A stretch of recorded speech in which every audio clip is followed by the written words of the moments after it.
하나님의 말씀 데살로니가 전서 3장 9절과 10절입니다. 데살로니가 전서 3장 9절과 10절 제가 먼저 봉독을 해드리겠습니다. 하나님의 말씀 데살로니가 전서 3장 9절과 10절. 우리가 우리 하나님 앞에서 너희로 말미암아 모든 기쁨으로 기뻐하니 너희를 위하여 능히 어떠한 감사로 하나님께 보답할까? 주야로 심히 간구함은 너희 얼굴을 보고 너희 믿음이 부족한 것을 보충하게 하려 함이라. 아멘. 자, 앞에 보시고 우리 같이 한번 읽겠습니다. 데살로니가 전서 3장 9절과 10절입니다. 시작. 우리가 우리 하나님 앞에서 너희로 말미암아 모든 기쁨으로 기뻐하니 너희를 위하여 능히 어떠한 감사로 하나님께 보답할까? 주야로 심히 간구함은 너희 얼굴을 보고 너희 믿음이 부족한 것을 보충하게 하려 함이라. 아멘. 예, 오늘은 데살로니가 전서 3장 9절과 10절 말씀을 통해서 그리스도 안의 교제, 그리스도 안의 교제 이런 주제로 말씀을 전해드리겠습니다. 예, 오늘 말씀은 그리스도 안에서 교제가 무엇인가 이런 의미가 아니고 그리스도 안에서 교제의 결과가 어떻게 나타나는가 이제 이런 주제로 제가 말씀을 전해드리려고 합니다. 예, 사도 바울과 전도단 일행이 성령의 인도하심을 받아 아시아에서 마게도냐로 건너가 복음을 전해서 세워진 첫 번째 교회가 빌립보 교회였고 두 번째 교회가 데살로니가 교회였습니다. 이 두 교회들은 세워질 때부터 박해를 많이 받았는데 특히 다른 교회들보다 박해를 더 많이 받는 교회들이었습니다. 그런데 특이한 것은 빌립보 교회와 데살로니가 교회는 박해를 많이 받으면서도 박해를 많이 받으면서 세워진 교회였는데 다른 교회들보다 더욱 기쁨으로 하나님을 섬기는 교회들이었다라고 하는 사실입니다. 그러므로 박해와 기쁨의 함수관계로 보면 박해를 받을수록 더욱 기쁨으로 섬기는 교회들이다라고 하는 사실입니다.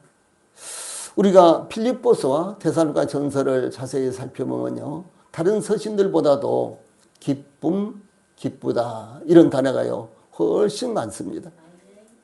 고난받는 교회, 박해받는 교회, 아주 시련이 많은 교회, 그런데도 불구하고 그 교회에 대한 서신에서는 기쁨, 기쁘다 이런 단어가요 굉장히 많이 나오는데 물론 필립보서에서는 16번이나 이런 단어가 나오고 그리고 데살로니가 전서에서는 6번이나 나오는 것이 다른 서신서와는 전혀 다르다라고 하는 사실을 알 수가 있다는 것이죠. 우리 성도들이 하나님을 섬기는데 기쁨을 잃어버리고 있는 경우가 있습니다. 또한 구원의 기쁨을 상실하고 있기도 합니다. 이것은 세상의 신인 사탄 마귀와 성도들 안에 있는 기쁨을 빼앗아버리기 때문인 것입니다. 주 예수님께서 마지막 시대의 징조에 대해서 너희는 스스로 조심하라. 그렇지 않으면 방탕함과 술 취함과 생활의 염려로 마음이 둔화해지고 뜻밖의 그날이 덕과 같이 너에게 임하리라 이렇게 말씀하셨습니다. 여기 아주 중요한 이와 같은 말씀이 나오는데 그것은 바로 생활의 염려로 마음이 둔해졌다라고 하는 사실입니다. 너무 바쁘게 살다 보니까 젊었을 때 집이라도 하나 가지려고 그냥 앞뒤 안 보고 나가다 보니까 세상에 사는 것이 너무 힘들다 보니까 이런저런 일들이 자꾸 생겨서 마음이 상하다 보니까 마음이 둔해졌다. 그래서 영적으로 둔해져서 결국은 그것이 구원의 기쁨, 하나님을 섬기는 기쁨이 사라져갔다라고 하는 사실을 주 예수님께서 말씀하신 것입니다. 이와 같이 기쁨을 잃어버리는 상황에서도 박해받는 데살로니가 교회는 기쁨으로 하나님을 섬기고 있었으며 사도 바울과 전도단 역시 데살로니가 교회의 믿음과 사랑의 기쁜 소식을 듣고 기뻐했다라고 하는 사실입니다. 그러면 이와 같은 그리스도 안의 교제는 무엇을 위해서 필요한 것일까? 라는 사실을 살펴보도록 하겠습니다. 예, 제일 먼저 9절 말씀은 기쁨을 위해라고 하는 것입니다. 태산과 교회와 사도 바울 전도단 일행이 서로 교제하는 것은 기쁨을 위해서 필요했다라고 하는 사실입니다. 이 사도 바울은 데살로니가 교회를 향하여 우리가 우리 하나님 앞에서 너희로 말미암아 모든 기쁨으로 기뻐하니 이렇게 증가하고 있습니다. 이미 우리가 선고한 대로 하나님 앞에서라는 말씀은 사도 바울은 항상 신전의식, 즉 하나님 앞에서 생각하며 행동하고 말하고 있었다라고 하는 사실입니다.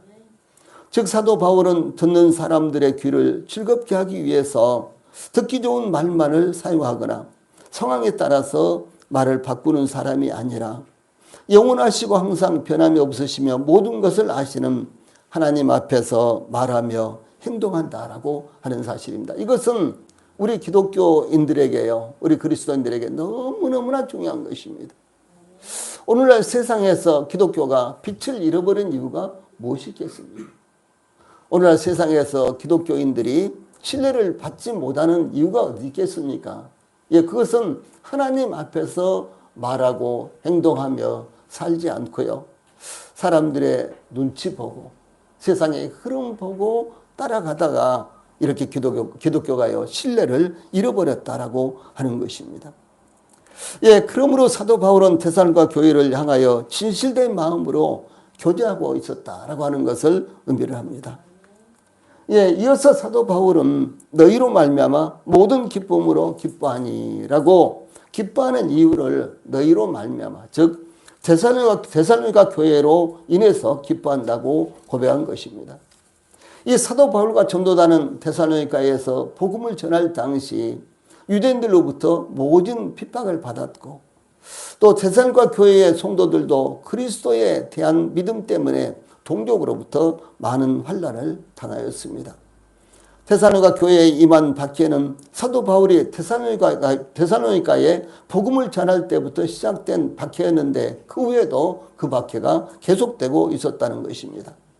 예, 그러므로 사도 바울은 지금 데살로니가 교회가 큰 시련을 당하면서도 믿음을 지키고 있다는 소식을 듣고 기뻐하고 있다라고 이렇게 증거하고 있습니다. 예, 사도 바울은 여기서 단순히 기뻐한다고 하지 않고 모든 기쁨으로 기뻐하니라고 고백하고 있습니다. 모든 기쁨으로 그리고 기쁨으로 기뻐한다. 이렇게요. 계속해서 아주 반복해서 말씀하고 있는 것입니다.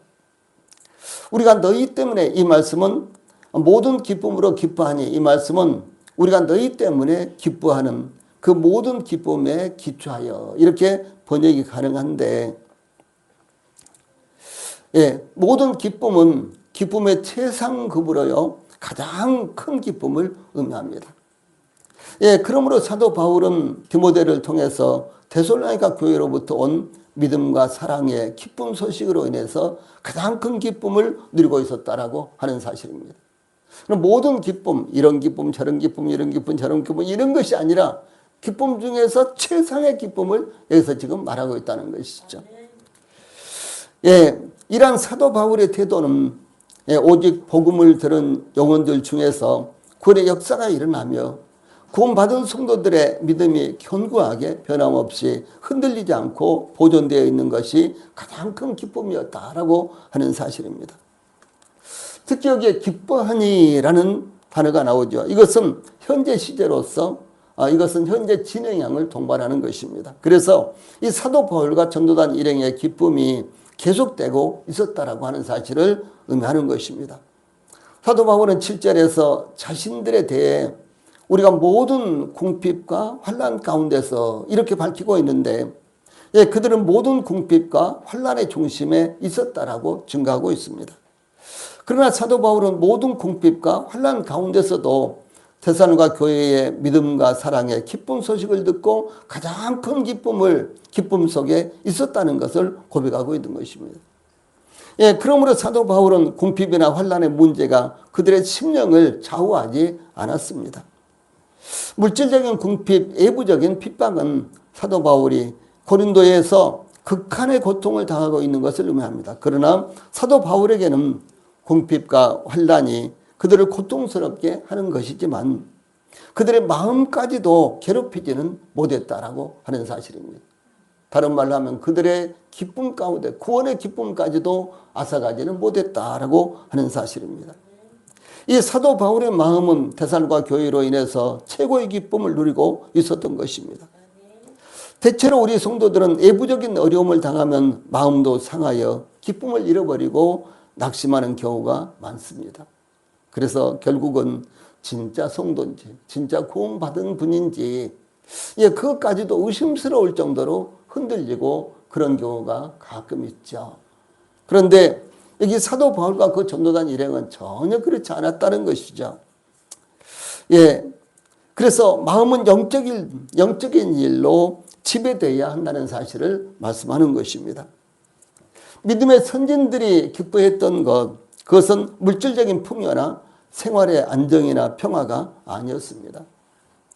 다윗은 시편 13편 1절과 2절에 보면은 여호와여 어느 때까지니까 나를 영원히 잊으시나이까 주의 얼굴을 나에게서 어느 때까지 숨기시겠나이까 나의 영혼이 번민하고 종일토록 마음에 근심하기를 어느 때까지 하오며 내 원수가 나를 치며 자랑하기를 어느 때까지 하리까 이렇게 탄식했습니다. 아주 절망적인 상황입니다. 아무리 다윗이 부르짖어도 하나님이 나타나시지 않습니다. 응답하시지 않습니다. 그리고 시시각각으로 어려움은 더욱더욱 가중되어 왔습니다. 아주 절망적인 상황이 아닙니까? 그렇죠. 시편 13편에서 다윗은 이렇게 밝히고 있습니다. 이 다윗의 원수들에게서 쫓겨서 다윗은요 원수들에게서 쫓겨서 10년 이상을 도망을 다녔습니다. 잘못한 것도 없이 아니 잘한 일만 있었는데 자기를 원수를 삼은 사람들이요 다윗을 죽이려고 군사를 이끌고 원정을 와서 10년 이상을 쫓겨다닌 것입니다. 더 이상 피할 수 없을 것처럼 보이는 상황도 반복되었습니다. 다윗은 이와 같은 상황, 마치 하나님이 계시지 않는 것처럼 보이는 상황에서 어떻게 이겨내고 기쁨을 회복할 수 있었을까요? 다윗은 아래 말씀 이렇게 고백합니다. 나는 오직 주의 사랑을 의지하여 싸우니 나의 마음은 주의 구원을 기뻐하리이다. 이렇게 고백한 것입니다. 이 시편 13편을 시작할 때 다윗의 마음은 아주 절망적이었습니다. 그런데도 불구하고 5절에서는 다윗이요 자기의 이 기쁨을 회복하고 있는데 무엇으로? 구원의 기쁨으로 회복하고 있다라고 하는 사실입니다. 이와 같이 믿음의 선진들은 극한의 상황에서도 오직 구원을 받은 것으로 말미암아 기뻐했다라고 하는 사실입니다. 이건 당연히 영적인 것입니다. 물리적으로 뭐 좀 편안하게 된다든가 안전하게 된다든가 그런 것이 아니라 영적으로 구원받은 것에 대해서 하나님의 자녀가 된 것에 대해서 하나님의 백성들이 된 것에 대해서 기뻐하고 그리고 하나님을 의뢰했다라고 하는 사실입니다. 선지자 하박국의 경우도 마찬가지입니다.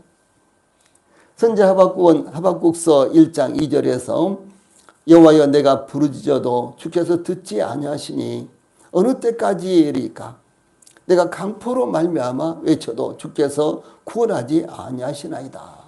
이렇게 고백을 합니다. 아니 우리도 가끔 기도를 하는데 기도 응답이 없으면 되게 낭망이 되죠. 하나님이 진짜 기도를 들으신다고 분명히 말씀하셨는데 하나님께서 진짜 들으시는가 이렇게 의심이 새록새록 이렇게 생길 때가 있죠. 그런데 이와 같이 믿음의 사람들 다윗과 같은 믿음의 사람들 그리고 선지자 하박국과 같은 이와 같은 믿음의 사람들도 이와 같은 사실을 경험했다는 사실이죠. 그래서 여호와여 내가 부르짖어도 주께서 듣지 아니하시니 어느 때까지리까 어느 때까지 듣지 아니하시겠느냐 응답하지 아니하시느냐 그런 말씀입니다. 내가 강포로 말미암아 외쳐도 주께서 구원하지 아니하시나이다. 이렇게 절규를 했습니다. 이 하박국 선지자가 이렇게 고백할 당시의 상황은 우상의 나라 악한 바벨론이 거대한 대군을 이끌고 하나님의 백성들인 유다를 침략하고 있었습니다. 유다는 태풍 앞에 촛불과 같았습니다. 유다는 조그만 나라예요. 예. 우리나라 강원도밖에 안 되는 나라가 그것도 남북으로 나눠졌으니 얼마나 적겠습니까? 그런데 바벨론은요, 대제국입니다. 예, 세계사에 보면 바벨론은 엄청나게 큰 그런 나라입니다. 유럽 전체가 다 바벨론이었습니다. 예, 그런데 이 바벨론이 대군을 이끌고 쳐들어온 것입니다. 이런 상황에서 소망이라고는 찾아볼 수가 없었습니다. 하나님께서도 말씀하시기를요, 유다는 바벨론에게 멸망당할 것이라고 말씀을 하신 거예요. 예, 하나님께서도 바벨론에 의해서 유다가 멸망당할 것이라고 말씀하신 것입니다. 이런 절망적인 상황이 어디 있습니까?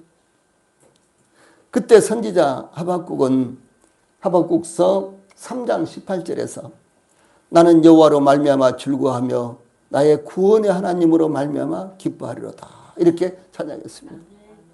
이런 절망적인 상황 가운데서 기쁨이 어디서 오겠습니까? 그런데도 불구하고 선지자 하박국은 구원의 하나님으로 말미암아 기뻐하겠다 라고 이렇게 고백을 한 것입니다. 그러므로 구원의 하나님을 찬양하며 저희들의 비천함을 돌아보시는 하나님으로 말미암아 우리가 기뻐해야 된다라고 하는 사실입니다. 때때로 기쁨을 잃어버리는 경우가 있습니까? 때때로 우리 성도들이 하나님에 대해서, 하나님을 믿는 것에 대해서 낙심하는 경우가 있습니까? 네, 아닙니다. 하나님은 살아계십니다. 하나님이 영원히 변치 아니하십니다. 그 하나님께서 우리를 구원해 주신 그 구원의 기쁨을 우리가 잃어버리면 안 된다라고 하는 사실입니다.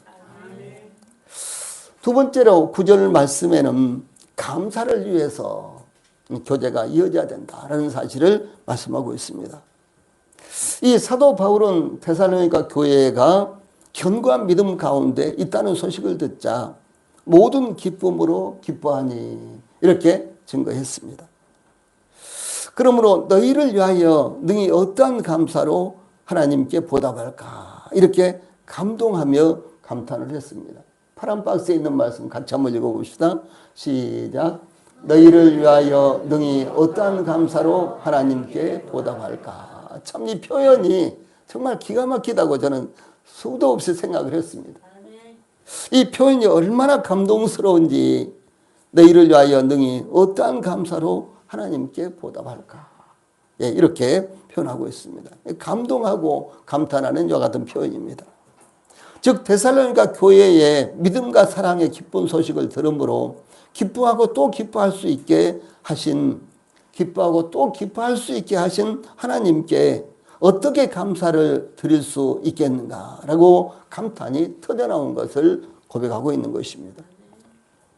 여기 너희를 위하여 그런 말씀이 나오죠. 이것은 너희에 관하여라는 의미로 하나님께 당연히 표현해야 될 감사의 내용을 말씀하고 있습니다. 또한 능히 어떠한 감사로, 이 말씀은요, 어떻게 감사해야 감사를 다 표현할 수 있겠느냐, 그런 의미입니다. 그러므로 즉 그 감사가 너무 크기 때문에 어떻게 표현하더라도 그 감사를 다 나타낼 수 없다는 이와 같은 고백입니다. 사실 저희들이 하나님의 자녀가 된 것, 구원받은 것, 저희들의 죄 때문에 하나님께서 하나님의 독생자이신 주 예수님을 십자가에 못 박게 해서 죽게 하시고 대신에 저희들을 받으셨다는 것, 이거 생각하면 저희들은 말이 안 나옵니다. 이걸 무엇으로 표현하겠어요? 이걸 어떻게 저희들이 표현을 하겠습니까? 저희들이 이것을 무엇으로 하나님 앞에 감사할 수 있겠습니까? 네, 사도 바울이요, 지금 이런 감사가 그 마음 가운데 있었다라고 하는 사실을 말씀하는 것입니다. 이 사도 바울이 이와 같이 감사함을 어떻게 표현할지를 모를 정도로 그 감사가 넘쳐나는 것을 고백하고 있는 이유가 무엇이겠습니까? 이 사도 바울은 고린도전서 15장 10절에서 그러나 나의 나된 것은 하나님의 은혜로 된 것이니 내게 주신 그의 은혜가 헛되지 아니하여 내가 모든 사도보다 더 많이 수고하였으나 내가 아니 오직 나와 함께 하신 하나님의 은혜로라. 이렇게 고백했습니다. 무슨 말씀이고는 사도 바울이 자기가 하나님의 자녀가 된 것, 자신이 하나님을 주 예수님을 믿음으로 말미암아 구원받은 것, 이것이 하나님의 은혜인데 자기들이 사도 바울이 전도를 위해서 모든 고난을 당하며 수도 없이 죽을 고비를 당하면서도 복음을 전한 것, 이것도 자기가 한 것이 아니라 하나님의 은혜다라고 이렇게 고백하고 있는 것입니다. 자기가 구원받은 것, 하나님의 자녀가 된 것뿐만 아니라 자기가 지금 하나님의 영광을 위해서, 이 복음을 위해서 살아가고 있는 것도 하나님의 은혜다라고 하는 사실입니다. 그러므로 사도 바울에게는 이와 같이 감사가 넘쳤다라고 하는 것입니다. 이 사도 바울은 하나님의 은혜를 입었으므로 그가 받은 은혜를 따라서 복음을 전하고 교회를 세우는 것이 은혜에 감사하는 삶이라고 생각한 것입니다. 그래서 은혜를 입은 것을 저희들이 깨닫게 된다면요, 저희들도 동일하게 그 은혜에 대해서 감사하고 은혜를 베풀어야 된다라고 하는 사실입니다. 오늘날 동서양 구분 없이 우리나라도 특히 아주 갑자기 그야말로 개들을 무척이나 좋아하죠. 예, 그래서 이제는 법으로도 뭐 개를 잡아먹으면 안 된다. 예, 우리나라 전통 음식이라고 하는데 법으로도 지금 안 된다. 이렇게까지 지금 만들어 놨습니다. 아니 이제 중국 사람들은 우리보다도 훨씬 더 개고기를 좋아합니다. 예, 저 연길만 가도 개고기 타운이 있을 정도로, 뭐 타운이라고 아무튼 뭐 한 몇 집이 계속해서 개고기를 파는 여 같은 집들이 있을 정도. 필리핀 가면은요 쥐도 잡아먹습니다. 개뿐만 아니고요. 예? 동남아 어디서든지 개고기 다 먹습니다. 아니 유럽 사람들은 살아있는 원숭이 고를 꺼내서 먹는다 그러더라고요. 도대체 이야기가 안 나오는 거예요. 그런데 이제 우리나라가 개고기 먹는 것 때문에요 많이 공격을 받습니다. 그 이유는 우리나라가 이미 이제 선진국이 됐잖아요. 근데 선진국이 됐는데도 불구하고 개고기를 먹는다. 그것 때문에 이제 우리나라가 또 특히 뭐 올림픽도 하고 월드컵도 하고 등등 뭐 이런 세계적인 행사를 많이 하잖아요. 예, 그러니까 공격을 받는 것입니다. 그래서 이제 우리나라가 이제는 안 먹어도 될 때가 됐다. 그러면서 개고기 금지 법안까지 지금 만들어졌죠. 그런데 이 개를 좋아하는데 이 반려견으로 기르면서 이 가족들처럼 함께 살고 있습니다. 예, 그래서 애기 하나 기른 것보다도 개 하나 기른 것이 훨씬 돈이 많이 든답니다. 그리고 개를 데리고 병원에 가면요, 아이들 데리고 병원에 간 것보다도 10배나 더 병원비가 많이 나온답니다. 예.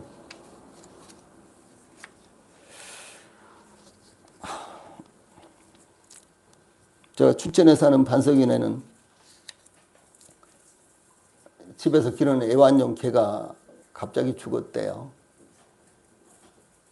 그래서 이제 그 화장하고 뭐 공동묘지에 가기는 않고 그냥 6월은 집에다 갖다 놨대요. 그런데도 250만 원 들었답니다. 개가 죽었는데 그 처리하는데 250만 원. 예, 그러면서도 예, 그보다 훨씬 많은 돈을 쓰면서도 그거 아까워하지 않습니다. 그 정도로 개를 좋아하고 사랑하고 그렇죠. 그래서 심지어 개 미장원, 이건 뭐 옛날 이야기죠. 뭐 개 호텔, 개 사우나, 개 보험, 개 유모차, 개 화장터, 개 무덤과 납골당까지 많은 돈을 들여서 이용을 하는 이와 같은 시스템입니다. 개에게 이와 같이 많은 돈을 쓰면서 기르고 아끼는 이유가 무엇일까요? 딱 한 가지랍니다. 사람은 배신을 하지만 개는 절대로 배신하지 않기 때문이다 라고 이렇게 말합니다. 예? 개는 절대로 배신하지 않는답니다. 이 사람은 배신하지만 짐승들은 이렇습니다. 영국을 떠난 메이플라워 갑판에서 신대륙을 바라보며 배를 탄 모든 사람이 다 모여서 저 앞에 보이는 신대륙, 아메리카 대륙을 보고 있었습니다. 그때 이제 이 메이플라워에 탄 사람들이 우리가 저 신대륙에 당도하면 하나님을 어떻게 섬길까요? 그래서 그들은 예배를 드리면서 그들의 성경 책에다가 오브 더 갓, 바이 더 갓, 포 더 갓, 하나님의 백성으로 하나님에 의해 하나님을 위하여 라고 그들의 신앙의 고백을 이렇게 새겼습니다. 그러므로 미국인들의 특징은 항상 감사하는 것입니다. 하나님 앞에만 감사한 것이 아니라 감사가 습관이 됐습니다. 우리가 볼 때는 아무것도 아닌데도 그들은 감사합니다, 땡큐를 연발합니다. 심지어 사양하거나 거부할 때도 노로 끝난 것이 아니라 노 땡큐예요. 좋을 때도 땡큐요, 싫을 때도 노 땡큐입니다.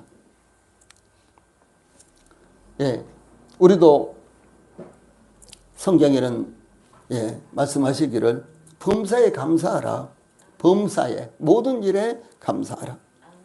이는 그리스도 예수 안에서 너희를 향하신 하나님의 뜻이니라 라고 이런 말씀대로 감사가 넘쳐 나와야 하는 것입니다.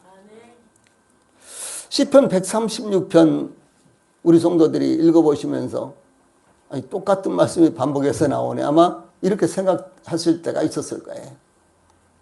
이 시편 136편에서는 1절부터 26절에 매절마다 여호와께 감사하라, 그는 선하시며 그 인자하심이 영원하미로다, 이렇게 반복해서 기록하고 있습니다.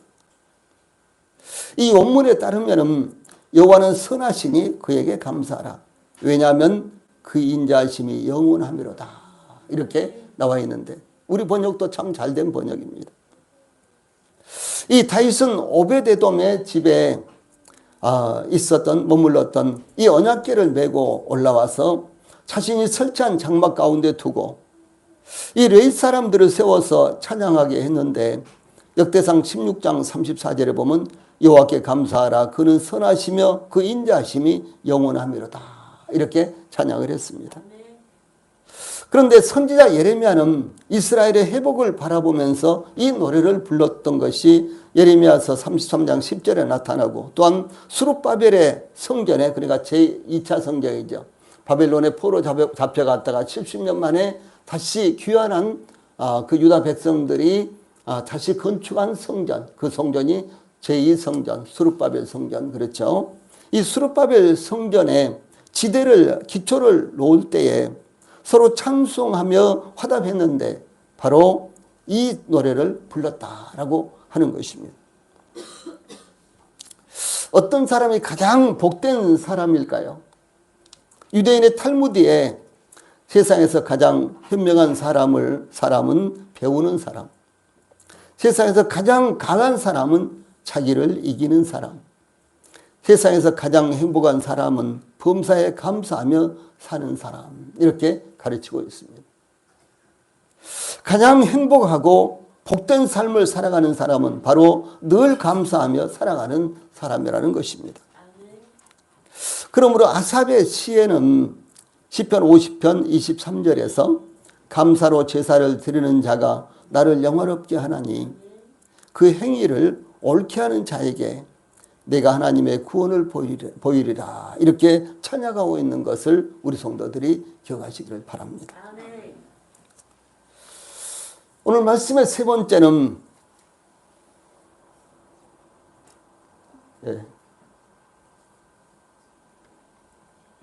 오늘 말씀의 세 번째는 보충하기 위해서, 서로 보충해 주기 위해서 그런 말입니다. 우리 성도들에게 교제가 참 필요합니다. 여러 면의 교제가 필요합니다. 이 교제는 받는 것이 아니라 주고 받는 것입니다. 우리가 하나님과의 교제하는 자들이에요. 그런가 하면 또 우리는 수평적으로 성도들과 교제하는 자들입니다. 하나님과 교제하는 것은 우리가 하나님의 말씀을 받고 하나님의 은혜를 받고 우리가 하나님 앞에 영광을 올리는 거예요. 그렇죠. 그래서 주고 받고 하는 것입니다. 받고 주고 하는 것입니다. 우리 성도들 사이에서도 이런 교제가 풍성하게 이루어져야만 되는 것입니다. 그래서 이것을 통해서 서로가 보충을 하기 위한 것입니다. 이 보충이라는 말은 완전이라는 말입니다. 완전. 이 사도 바울은 데살로니가 교회를 특별히 사랑하고 있었기 때문에, 또한 데살로니가 교회로 인해서 하나님 앞에 감사하고 있었기 때문에 데살로니가 교회를 방문하여 얼굴을 보면서 그들과 직접 교대하기를 간절히 원했습니다. 이 사도 바울이 이미 우리가 너희를 간절히 보고자 함과 같이 너희도 우리를 간절히 보고자 한다 하니, 이렇게 쓴 것처럼 이 사도 바울이 데살로니가 교회를 직접 방문하여 교제하고 싶어하는 것은 데살로니가 교회도 마찬가지였다고 하는 것입니다. 그러니까 사도 바울이 이 데살로니가에 가서 직접 얼굴을 보면서 교제하고 싶었어요. 이 마찬가지로 데살로니가 교회의 성도들도 사도 바울을 직접 보면서 이 교제하고 싶었다라고 하는 사실입니다. 이것이 참 아름다운 교제로 이어지는 것입니다. 그러므로 사도 바울은 이 데살로니가 교회를 방문하는 것을 주야로 심히 간구함은 이렇게 고백하고 있습니다. 데살로니가 교회에 방문하고 싶어서요, 주야로 심히 간구했다라고 이렇게 밝히고 있는 것입니다. 우리 성도들도 어떤 기도 제목을 가지고요, 주야로 계속해서 반복해서 기도하고 계십니까? 아마 그런 기도 제목들이 있으라고 생각합니다. 우리 성도들이 그렇게 기도하고 계신다면 계속해서 그렇게 기도하십시오. 또 만약에 아직까지 그런 기도를 해보시지 못했다면 정말 간절한 기도가 있으시면 주야로 심히 간구를 하시기 바랍니다. 그 기도가 그쳐지면 안 되는 것입니다. 계속돼야 되는 것입니다. 누가복음 18장에서 주 예수님께서요, 항상 기도하고 낭망치 말아야 될 것을 말씀하시면서 한 비유를 말씀하셨잖아요. 이것은 우리 성도들이요, 누가복음 18장 기억하시고 보십시오. 그래서 기도는 계속돼야 되고, 기도는 낙심하지 말고 계속해서 믿음을 가지고 기도해야 되는 것입니다.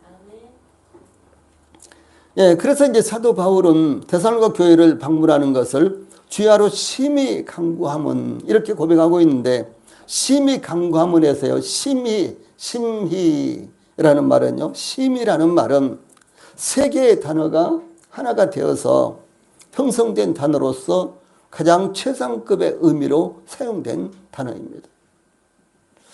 여기 이제 앞에 나오는 이 헬라어 심이라는 말 다음에 빨간 글자로 헬라어가 있죠. 이것은 이 세 개의 단어가 겹쳐서 있는 거예요. 세 개의 단어가 한 단어가 돼서 심이라는 이와 같은 단어가 된 것입니다. 그래서 이것은 가장 진지하게라는 이런 의미로 이중 강조 부사로서 매우 강한 뜻을 갖고 있는 단어입니다. 이 단어는 신약 성경에서 다른 곳에서 두 번 나타나는데, 그러니까 신약 성경에 총 3번 나타나는 거예요. 3번. 다른 두 곳은 이렇습니다. 먼저 데살로니가 전서 5장 13절에서는 그들의 역사로 말미암아 사랑 안에서 가장 귀히 여기며 너희끼리 화목하라. 가장. 이 똑같은 단어가 이렇게 번역이 됐고요. 그 다음에 에베소 3장 20절에서는 우리 가운데서 역사하시는 능력대로 우리가 구하거나 생각하는 모든 것에 더 넘치도록 능히 하실 이에게. 모든 것에 넘치도록이 아니라 더 넘치도록 할 때 여기에요, 똑같은 단어를 사용한 것입니다. 또한 이 간구함은 그랬는데요, 간구함은 이 단어는 일반적으로 기도를 의미하는 단어보다도 더 강한 의미를 갖고 있는 단어로서 필요한 것을 간절히 요청하다라는 뜻입니다. 더구나 사도 바울이 주야로 간구한다 그랬죠. 주야로. 주야로 간구한다는 것은 밤낮으로, 즉 시간을 가리지 않고 항상 계속해서 간구한다라는 것을 의미합니다. 그러므로 사도 바울이 주야로 심히 간구함은 이라고 고백한 것은 간절한 마음으로 뜨겁게 계속해서 기도한다는 것을 의미합니다. 우리 성도들은 이런 기도를 하고 계십니까? 예, 우리 성도들에게 이런 기도가 필요한 것입니다. 어느 날 생각나서 한번 기도하고 그리고 기도했는지 여부도 그냥 잊어버리고 예, 그런 기도가 아닌 아주 간절한 마음으로 기도하는 것이 우리 성도들의 기도가 돼야 된다고 하는 사실입니다. 만약에 우리 성도들이 간절히 계속해서 기도가 안 되면은요, 예, 딱 적어서 붙여놓으세요. 항상 보는 곳에, 항상 보는 곳에, 보일 수 있는 곳에, 이렇게 항상 보이는 곳에 적어서 붙여놓고, 기도 제목을 붙여놓고요. 그리고 계속해서 기도하십시오. 예. 그리고 이렇게 붙여놓지 않아도 기억하고요. 반복해서 기도할 수 있다면은, 그러면 계속해서 기도하십시오.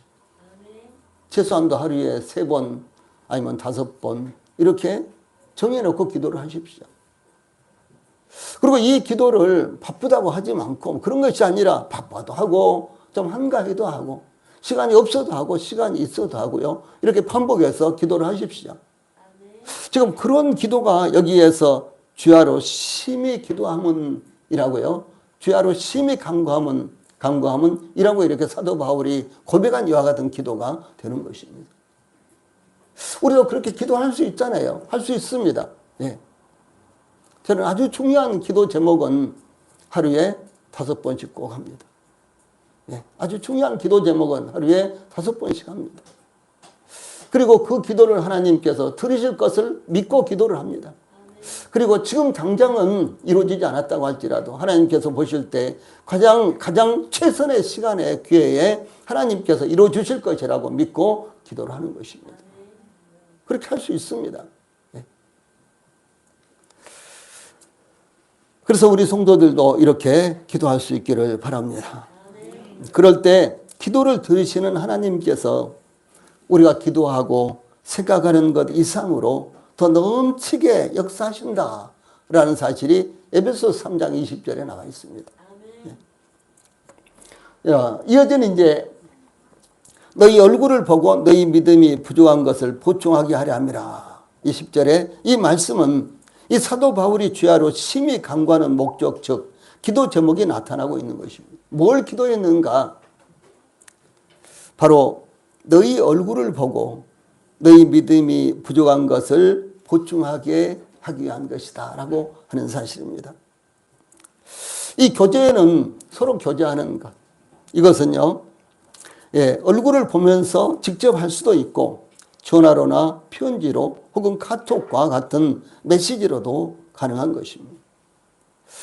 지금 이 예배는 이제 유튜브로 중계가 되기 때문에 미국이나 영국이나 아니면 제주도나 어디서든지 지금 동시에 함께 예배 드릴 수 있습니다. 그런데 예, 이렇게 유튜브로 또 온라인으로 예배를 드리는 것보다도 서로 모여서 함께 기도를 드리고 또 함께 예배를 드리고요. 그리고 예배 후에는 서로 얼굴을 보고 또 교제하고 예, 이것이 예, 예배에 더 예, 합당한 방법이다라고 하는 사실입니다. 예, 유튜브 보면서 내지는 온라인으로 예배를 드릴 수 있어요. 그러나 그거보다는 함께 모여서 예배 드리는 것이 예, 얼마나 더 하나님 앞에 합당한 것인가라고 하는 사실입니다. 이 사도 바울은 너희 얼굴을 보고 즉 직접 교제하기를 간절히 원했던 것입니다. 그러므로 대면하여 대화하고 권면하고 칭찬하는 것은 무엇보다도 중요하고도 필요한 것입니다. 우리 모든 성도들이 대면하여 대화하고 권면을 받는 것을 간절한 마음으로 사모하시기 바랍니다. 과거 구소련이나 지금의 북한이나 이슬람권에서는 모이는 것이 금지되어 있습니다. 예, 기독교인들이 모이는 것 자체가 금지가 되어 있어요. 예, 그런 상황에서도 믿음의 사람들은 목숨을 걸고 모였습니다. 아니, 있는 곳에서 각각 개인적으로 예배 드리고 그러면 되는데 왜 모여야 될까요? 왜 모였을까요? 물론 성경에 히브리서 10장 24절에 모이를 패하는 어떤 자들의 습관과 같이 하지 말고 그날이 가까움을 볼수록 모이를 더욱 힘쓰라, 이런 말씀이 있습니다. 이 사도행전을 쭉 읽어보면요, 그들이 모였을 때 놀라운 역사가 일어났어요. 모이는데 역사가 일어나는 것입니다. 네, 하나님이 그렇게 역사를 하시는 것입니다. 예, 그러므로 여기 이와 같이 목숨을 걸고요, 그렇게 믿음의 사람들이 모였습니다. 모여서 예배드리고 또 교제했습니다. 그런데 모여서 함께 큰 소리로 찬송도 못 부르고 설교도 큰 목소리로 듣지 못하면서도 모이는데 목숨을 걸었다라고 하는 사실입니다. 그러므로 우리 성도들이 주일뿐만 아니라 수요일에도 직접 모여서 하나님께 예배하고, 그리고 이제 내일부터는 토요일까지 특별 새벽 기도회가 열립니다. 그렇다면 가능한 한 우리 성도들이 모이십시오. 모여서 함께 새벽 기도에 참여를 하십시오. 그래서 직접 모여서 하나님께 예배하고 성도들이 서로 교제하는 특권을 우리 성도들이 잃어버리지 않기 바랍니다. 이 사도 바울이 주야로 간절히 간구했던 것은 10절 후반절에 너희 믿음이 부족한 것을 보충하게 하려 함이라, 이렇게 증거하고 있습니다. 이 데살로니가 교회의 성도들은 환난 가운데서도 그들의 믿음이 흔들리지 않았습니다. 또한 그들은 이곳 교회들에게 모범을 보일 정도로 열성적인 신앙을 갖고 있었습니다. 그러나 그들은 믿음에 결핍된 부분들은, 그들의 믿음에 결핍된 부분들이 있었는데 그것은 열심과 충성의 측면에서가 아니라 지식과 통찰력의 측면이 그들에게 어려움이 있었다라고 하는 사실입니다. 그들은 정말 어려움이 있어서 충성스러웠습니다. 예, 그들의 믿음이 굳건했습니다. 그런데도 불구하고 그들에게는요, 부족한 것이 있었는데 그것은 믿음의 지식과 믿음의 통찰력이 부족했었다라고 하는 사실입니다. 이 신앙 지식의 결여는, 신앙 지식이 부족한 거예요. 결여는 신앙생활에 혼란과 어려움을 가져다 주는 것입니다. 예, 그러므로 데살로니가 교회는 특히 그리스도의 재림에 대한 정확한 지식이 없었기 때문에 혼란을 겪고 있었습니다. 그들 중 어떤 성도들은 그리스도께서 곧 오실 텐데 일하지 말고 가진 것으로 생활하자고 주장했습니다. 정말 옳은 말 같아요. 그렇죠? 예, 주님이 곧 오실 텐데 열심히 일하고 집 살려고 하고 뭐 그렇게 하면은 되게 믿음 없는 사람처럼 보이는 거죠. 오히려 예, 그렇다는 것이죠. 또 어떤 성도들은 이 집 저 집 다니면서 덧붙여서 살았습니다.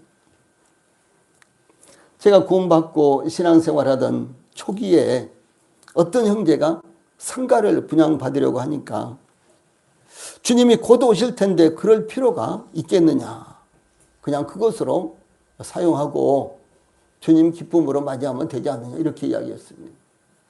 네. 아주 맞는 말 같아요. 정말 주님을 간절히 사모하고 주님 오시기를 정말 기다리는 사람의 믿음같이 보이는 것입니다. 또 어떤 형제는 집을 살려고 하니까 주님 오시면 그대로 두고 떠나야 하는데 전세나 월세로 살지 왜 집을 살려고 하느냐. 주님 오시면 호련히 떠나야 되는데 집 놔두고 가면 얼마나 아깝냐. 예. 그렇게 하면서요, 그 말이 훨씬 설득력이 있는 것처럼 들릴 때가 있었습니다. 예, 이런 일들로 인해서 몇몇 형제들이 실족하는 일이 일어났습니다. 그러므로 사도 베드로는 베드로서 3장 8절에서 사랑하는 자들아, 주께는 하루가 천년 같고 천년이 하루 같다는 이 한 가지를 잊지 말라, 이렇게 공고했습니다.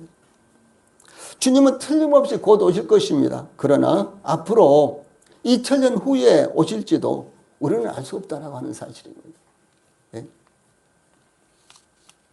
한때 많은 분들이 1992년이 아니라 2000년 안에는 2000년도 안에는요, 틀림없이 예수님이 다시 오실 것이다, 이렇게 하고 장담을 했습니다. 이단에 속한 사람들뿐만 아니고요. 일반적으로 아주 보수적인 이와 같은 기독교인들도 2000년 되기 직전에 예수님이 틀림없이 오실 것이다. 이렇게 생각을 했습니다. 그러나 예수님 오시지 않았어요. 이 성경은 그렇게 말씀하고 있지 않습니다. 하루가 1000년 같고 1000년이 하루 같은 이 한 가지를 잊지 말라. 이렇게 말씀하십니다. 저희들이 생각할 때는 엄청난 시간의 차이가 있는 것처럼 보이지만요. 영원한 하나님께서 보실 때는 1000년도 한 경점과 같은 것입니다. 여기 10절에서 후반절에 너희 믿음이 부족한 것을 보충하게 하려 함이라. 여기에서요. 보충하게 하려 함이라. 그 말은 보충하게 하려 함이라. 이 말은 완전하게 하려 함이라. 이런 말이에요. 완전. 그런데 이 말은 그물을 수선하다, 사람을 교화하다라는 의미로 올바르게 배열하기 위하여 함께 맞춘다라고 그런 의미를 갖고 있고요. 또 찢어진 그물을 수선하거나 부러진 이 뼈를 고정시키는 것과 같이 이전에 잘못된 것을 원래의 상태대로 수리하거나 회복시키기 위하여 바르게 맞추는 데 사용되어지는 단어입니다. 이 단어는 여전히 결핍되어 있는 것을 좋게 만들거나 온전케 하는 것을 말하는 데 사용되기도 합니다. 여기 본서에서의 의미로서는 데살로니가 교인들의 믿음이 잘못되어서 수선한 것이라기보다는 보다 완전하고 성숙한 상태로 이끈다라고 하는 이런 뜻으로 여기 사용됐습니다. 저희들의 이제 중요한 것은 저희들도 신앙의 지식이 결여되어 있는 부분이 있습니다. 완전하지 못해요. 저희들이 구원받고 이와 같은 것은 절대적으로 완전합니다. 왜 그럴까요? 이것은 성경에 계속해서 약속되어 있는 것이고 성경에 증거되고 있는 것이기 때문에 이것은 완전한 것입니다. 절대적으로 여기에 문제가 없습니다. 그러나 주님이 재림에 대한 이와 같은 신학적인 것이라든가 내지는 이 세대를 분별하는 그런 부분이라든가 이런 부분에 대해서는요, 저희들이 완전하지를 못합니다. 이 성경에서 제시하는 또 하나님의 뜻과 아주 가깝게 가 있을지라도 완벽하다고 말할 수가 없는 것입니다. 그래서 제가 생각하고 있는 이것이요. 이 구원 받는 것, 교리적인 것 말씀을 지금 드는 거 아닙니다. 여기 사도 바울이 지금 데살로니가 교회에 말씀하고 있는 것은 교리적인 교리적인 문제를 지적한 것이 아니라 이 데살로니가 교회가 현재 신앙생활하고 있는 이와 같은 부분에서 그들에게는 다소간 부족한 것들이 많다라고 하는 사실입니다. 이것을 지금 말씀드리는 것입니다. 저희들이 교리적으로 구원받고 하나님을 믿고 이 부분에 대해서 완벽한 것입니다. 그런데 이와 같이 신앙의 지식이 결여되어 있는 부분도 있을 수 있다고 하는 것이죠. 그런가 하면 또 오해하고 있는 부분이나 잘못 알고 있는 부분들도 있습니다. 그러므로 찢어진 그물을 수선하듯 우리의 신앙도 계속해서 수선하지 않으면 안 되는 것입니다. 고쳐나가지 않으면 안 된다라고 하는 사실입니다. 항구에 가면은 아주 특이한 것을 보는데 거기에 보면 어부들이 그물을 손질하는 것을 흔히 볼 수 있습니다. 어부들이 3, 4, 5 모여서요, 계속해서 그물을 막 이렇게 깁고 추스리고 이런 일들을 계속해서 볼 수가 있어요. 그물을 깁는 것입니다. 어부가 그물질을 하고 돌아오면 그물은 어딘가 찢어지거나 문제가 생깁니다. 우리의 신앙도 세상의 풍파에 부딪혀서 문제가 일어나기도 합니다. 그럴 때 그물을 깁듯 하나님의 말씀으로 수선을 해야 하는 것입니다. 이와 같은 일은 우리 성도들에게 매일매일 반복되어야 하는 것입니다. 완벽한 것이 없다라고 하는 사실입니다. 그래서 계속해서 하나님의 말씀을 통해서 또 성령님의 인도하심을 통해서 우리가 계속해서 보완을 해나가야 된다라고 하는 사실입니다. 그러므로 결과적으로요, 온전한 신앙을 우리가 추구해야 되는 것입니다. 우리 모든 성도들, 저희들이 가장 성경적으로 하나님을 섬기고 있지만 그러나 그것으로 완벽하지 못합니다. 그래서 우리는 계속해서 배우고 우리가 계속해서 우리 자신들을 성전이라는 거울에 비춰보고 계속해서 보완해 나가고 또 이 수선해 나가야 된다라는 사실 우리 성도들이 잊지 않기를 바랍니다. 예, 찬송 부르시겠습니다.